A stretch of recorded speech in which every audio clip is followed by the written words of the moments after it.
स्वामी जी की बचपन से ही ईश्वर को जानने की ललक बनी हुई थी। अति जिज्ञासु ऐसे नरेंद्रनाथ कई धर्म गुरुओं से मिले और सभी के सामने एक ही प्रश्न रखा, आपने भगवान को देखा है? किंतु सभी मौन रहे। धीरे धीरे नरेंद्र को आध्यात्मिक ज्ञान तीव्रतर रूप धारण करने लगा। उन दिनों नरेंद्र महर्षि नरेंद्रनाथ ठाकुर से ध्यान अभ्यास करना सीखते थे, किंतु प्राणों की जिज्ञासा मिटती नहीं थी। मैं कहाँ जाऊं? कौन मुझे आपके दर्शन करवा सकता है? मैं पागल हो जाऊंगा। हे प्रभु मुझे दर्शन दो। मुझे चाहिए, वरना मैं अपने आप को नष्ट कर दूंगा। मुझे रास्ता दिखाओ, मुझे रास्ता दिखाओ ईश्वर, मुझे रास्ता दिखाओ। नरेन, सुनो, আমি दक्षिणेश्वर যাচ্ছি। मैं दक्षिणेश्वर जा रहा हूँ। साथ में हरि और राम भी आ रहे हैं। तुम ये आस्ते चाहोगी? तुम आना चाहते हो? दक्षिणेश्वर? अरे नरेन, भूल गए क्या? उस दिन तूने मेरे घर पे आके गाना गाया था और रामकृष्ण परमहंस जी को कितना पसंद आया था।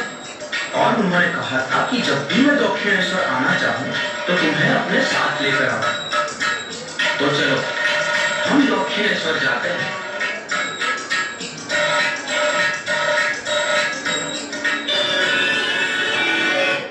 सन 1881 से लेकर सन 1884 तक नरेंद्र दक्षिणेश्वर आते आते रहे।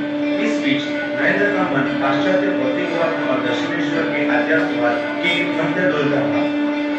लेकिन जब पहली दफा अपने मित्रों के साथ नरेंद्र दक्षिणेश्वर रामकृष्ण परमहंस से मिलने गए, तब उन्हें देखते ही जैसे नरेंद्र के मन में समुद्र मंथन शुरू हो गया। उनके मन में आकांक्षाएं मंडराने लगी कि कहीं रामकृष्ण जी भी उनके प्रश्न का संतुष्टिपूर्ण उत्तर न दे सके, तब क्या होगा।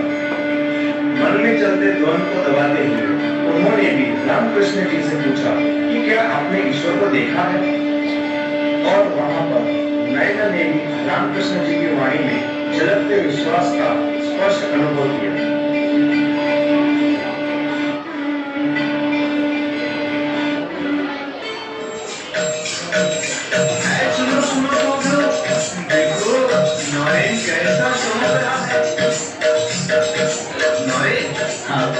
सोने से पहले कोई ज्योति देखता है क्या? जी हाँ। सब मिल रहा है, सब मिल रहा है। मैं जानता था। अरे आज से 17 साल पहले ही मुझे तेरे आगमन का पता चल गया था। ये तो ध्यान सिद्ध है, ये जन्म से ही ध्यान सिद्ध है। ठाकुर जी, आप भी तो ध्यान सिद्ध योगी ही हैं। अरे नहीं, मुझमें सिद्धि कहाँ? मैं तो मेरी माँ का दास हूँ। माँ जो करवाती है ना, बस वही करता हूँ। सही कहा, सही कहा। ये कुछ नहीं है, पूजा ही है। उसे कोई ज्ञान नहीं, सिर्फ दिखावा करता है, दिखावा। देखो देखो, मैं ना कहता ना, ये हाजरा बिल्कुल सही बोल रहा है। आप लोग माँ काली पर श्रद्धा रखिए, आप सबका भला होगा। महाशय, क्या आपने ईश्वर को देखा है? हाँ, मैंने तो ईश्वर को देखा है, ठीक जैसे तुम लोगों को देख रहा हूँ, बल्कि इससे भी अधिक स्पष्टता से। जैसे तुम लोगों को देख रहा हूँ, तुम लोगों से बातचीत कर रहा हूँ ना, ठीक वैसे ही ईश्वर को भी देखा जाता है और उनसे बात की जा सकती है। परंतु आजकल वैसा चाहता कौन है? लोग तो स्त्री पुत्र के शोक में घड़ों आंसू बहाते, विषय और धन के लिए तरसते रहते, परंतु ईश्वर का दर्शन नहीं हुआ कहकर कोई रोता है क्या? ना, मगर उन्हें मैं नहीं पा सका ऐसा कहकर यदि कोई व्याकुल होकर उन्हें पुकारता है ना, तो वे अवश्य ही दर्शन देते हैं। और तुम्हें ईश्वर को ढूंढने कहाँ जाना है? क्या गरीब, दुखी और निर्बल ईश्वर नहीं है? पहले उन्हीं की पूजा क्यों नहीं करते? अरे भैया, तुम गंगा के किनारे खड़े होकर कुआं क्यों खोदते हो? अरे ये पुजारी क्या ईश्वर दर्शन कर, ये कुछ नहीं जानता। मैं परम ज्ञानी हूँ। अगर धर्म का उपदेश सुनना है और ईश्वर को पाना है तो मेरे पास आओ। ये तो पागल है, पागल। महाराज, यदि दुष्टजन अनिष्ट करने पर उतारू हो या कर डाले तो क्या चुपचाप बैठे रहना चाहिए? दुष्ट जनों के बीच रहकर भी यदि अपना जी बचाना है तो कुछ तमोगुण दिखाने चाहिए, परंतु कोई अनर्थ कर सकता है ये सोचकर उल्टा उसी का अनर्थ नहीं करना चाहिए। संसारी मनुष्य तो न जाने क्या क्या कहते हैं, पर याद रहे कि जब हाथी चलता है ना तो उसके पीछे पीछे कितने ही जानवर बेतरह चिल्लाते हैं, पर हाथी हाथी है कि पलट कर देखता तक नहीं। नौरे, तेरी कोई निंदा करे तो तू क्या समझेगा? मैं तो यही समझूंगा कि कुत्ते भौंकते हैं। अरे नहीं, ऐसा नहीं। जैसे सर्वभूतों में परमात्मा का ही वास है, पर मेल मिलाप करना हो तो अच्छाई से ही करना चाहिए, बुराई से अलग ही रहना चाहिए। शेर में भी परमात्मा का वास है, इसलिए क्या शेर को गले लगाना चाहिए या भाग जाना चाहिए? यदि कहो कि शेर में भी तो नारायण है, इसलिए क्यों भागे? अरे भागना चाहिए भाई, क्योंकि जो लोग ये कहते हैं कि भाग चलो वे भी तो नारायण है, तो फिर उन्हीं की बात क्यों ना माने भला? महाराज जी प्रणाम, हमें जाने की अनुमति दी। जय माता काली। जय माँ काली, माता तुम सब की रक्षा करे।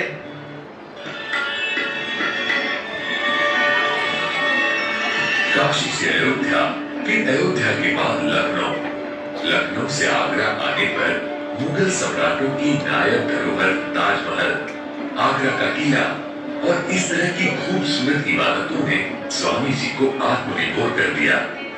खासकर ताजमहल उन्हें बहुत पसंद आया था। आगरा से वे वृंदावन गए, जहां गोवर्धन पर्वत की परिक्रमा करते हुए उन्होंने ये संकल्प लिया कि बिना मांगे जो भिक्षा मिलेगी उसी से वे अपनी भूख मिटाएंगे। पहले ही दिन दोपहर को भूख बर्दाश्त नहीं हुई, बारिश भी हो गई और भूख और थकान से चूर होकर वे इसी तरह चल रहे थे और उसी समय कोई आदमी वहां आया और स्वामी जी को खाना देकर चला गया। स्वामी जी को लगा कि भगवान उनकी परीक्षा ले रहे हैं और साथ ही साथ उनकी सहायता भी कर रहे हैं। वृंदावन से हरिद्वार जाने के रास्ते में स्वामी जी हाथरस स्टेशन पर रुके थे। वह स्टेशन मास्टर श्री शरद चंद्र स्वामी जी से बात करने लगे और बातों बातों में वे इतने प्रभावित हो गए कि सब कुछ छोड़कर स्वामी जी के शिष्य बन गए। घूमते घूमते स्वामी जी गाजीपुर के ताड़ी घाट स्टेशन पर उतरे।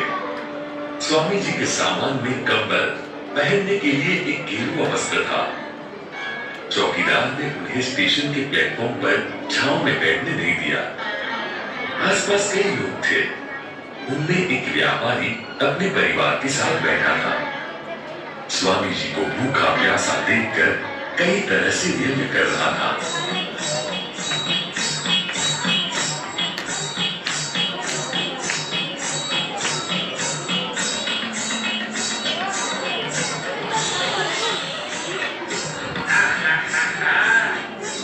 अरे देखते हो कितनी अच्छी चाय है। तुमने तो सन्यासी होकर सब कुछ छोड़ दिया है, ये तुम्हारे पास ऐसे नहीं होगी, है ना? जिसे तुम टाइम में तब पी सकते हो। अगर मेरी तरह काम धंधा करते तो ऐसी हालत नहीं होती। अरे देखो देखो पैसे की ताकत क्या है। तुम तो पैसा कौड़ी रखते नहीं, उसका फल भी देख लो।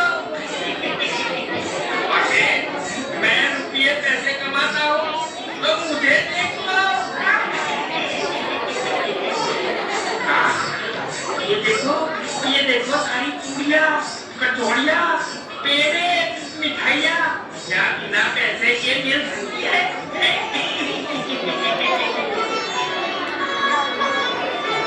जय राम जी की बाबा जी, आप धूप में क्यों बैठे हैं? छाँव में चलिए, मैं आपके लिए खाना लाया हूँ, कृपा करके खा लीजिए ना। भाई, मुझे ऐसा लगता है कि तुम भूल कर रहे हो, शायद किसी दूसरे को देने के लिए मैं नहीं दूंगा। वो भूल से मेरे पास चले आए हो आप। नहीं नहीं नहीं, आप ही तो वह साधु है जिसे मैंने देखा है ना। अब क्या मतलब? आपने मुझे कहाँ देखा? सपने में। क्या क्या कहा? सपने में?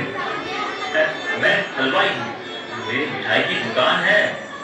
दोपहर को खाना खाकर सो गया था और उसी समय सपने में देखा कि श्री राम जी आकर मुझसे कह रहे हैं, मेरा एक साधु स्टेशन पर पड़ा हुआ खाए बिना दुख भोग रहा है, कल से उसने कुछ खाया पिया नहीं है, तो तुरंत जाकर उसकी सेवा कर।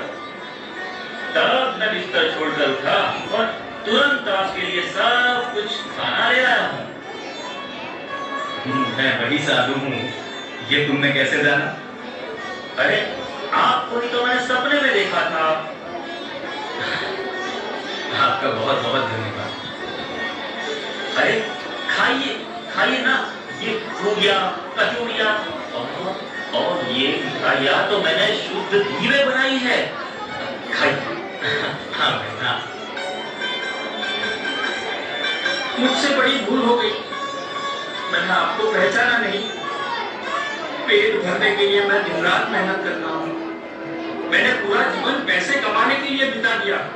आज तक मैं ऐसा समझता था कि जो मेहनत नहीं करना चाहता वो साधु बनता है, और मेरे लिए साधु और भिखारी में कोई अंतर नहीं है। इतनी मेहनत करके आज तक जो मैंने पाया वो आपको बैठे बिठाए भगवान ने भेज दिया। मुझे पता नहीं था कि आप इतने महान हैं। इसके लिए खुद भगवान खाना भेजते हो, वो कोई साधारण साधु नहीं हो सकते। स्वामी जी, मैं सचमुच आपका अपराधी हूँ। मुझे माफ कीजिए, मुझे माफ कीजिए। देखो भाई, तुमने अपने कर्म पर आस्था रखी और उसी कर्म के कारण तुम भोजन पा सके। मैंने अपने ईश्वर पर आस्था रखी और उसी कारण मैं भोजन पा सका। तुम कर्म इसलिए करते हो कि तुम्हें धन प्राप्त हो और उस धन को अपने परिवार में बांट सको, जिससे परिवार में खुशियां आए। सन्यासी का लक्ष्य ज्ञान है, तो मेरा कर्म सिर्फ ज्ञान प्राप्ति के लिए होता है, जो मैं पूरे विश्व में बांट सकूं, जिससे सबका कल्याण हो। इस तरह हम दोनों अपनी अपनी जगह पर सही हैं। अपना कर्म पूरी लगन से करो और दूसरों को हीन मत समझो। संसारी होना शायद आसान है, पर सन्यासी होना बहुत कठिन है। इसलिए हर एक को सम्मान दो। सन्यासी भिक्षुक नहीं है, वो तो पूरे जगत के कल्याण के लिए निकला है। मैं समझ गया। प्रणाम स्वामी जी। कल्याण।